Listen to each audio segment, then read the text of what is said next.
Guys இப்போ நம்ம எங்கே வந்திருக்கணும் பார்த்தீங்கன்னா மோர்தன டேமுக்கு தாங்க வந்திருக்கோம். இது வந்து நம்ம வேலூர் மாவட்டத்தில் இருக்கிற மிகப்பெரிய டேம். ஒரே ஒரு மிகப்பெரிய டேம் மட்டும் தான், இது மட்டும் தாங்க. இந்த டேம் கவுண்டன் மகாநதிக்கு நடுவில் தாங்க கட்டிருக்காங்க. பார்க்கறதுக்கே ரொம்ப அழகாக இருந்துச்சு. இந்த இந்த டைம் வந்து நம்ம போன நேரம் பார்த்தீங்கன்னா டேம் வந்து ஃபுல்லாக ரொம்பிடுச்சுங்க. ரொம்ப வலிஞ்சு ஊற்றிட்டு இருந்துச்சு. அது மட்டும் இல்லாமல் இந்த டைம் வந்து பெயிண்டிங் ஒர்க் வர நல்லா சூப்பராக பண்ணிட்டு இருக்காங்க. ஆந்திரா பகுதியில் மழை பெஞ்சா மொத்த தண்ணி இந்த இடத்தாங்க வந்து சேரும். அதாவது மழை காலத்தில் வந்து ஃபுல்லாக இந்த டேம் வந்து ஃபுல்லாக ரொம்பிடுங்க. மீன் நிறைய பேர் வந்து இதில் வந்து மீனும் பிடிச்சிட்டு இருக்காங்க. நீங்கள் வந்து மேலே வந்து குளிக்க தடை விதிக்கப்பட்டிருக்குங்க. மேலே வந்து டேமுக்கு அந்த பக்கம் வந்து யாரும் போகக்கூடாது. ஆனால் கீழே வந்து நீங்கள் பார்க்கலாம், சுற்றி முற்றி எல்லாமே பார்க்கலாம். ஓப்பன் பண்ணி தாங்க வச்சுருக்காங்க. நம்ம பார்க்கவே சூப்பராக இருந்துச்சுங்க. ரொம்ப நாள் கழித்து வந்ததுனால பார்க்கறதுக்கு ரொம்ப அழகாக இருந்துச்சு. நீங்கள் யாராவது இந்த டேமுக்கு வந்துட்டு சொல்லிட்டு கமெண்ட் பண்ணுங்கள் காய்ஸ்.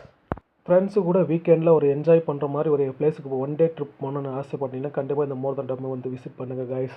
நிறைய பேருக்கு இந்த மோர்தன் டேம் இருக்கிறது தெரியல, எங்கே எப்படி வரணும்னு கூட தெரியல.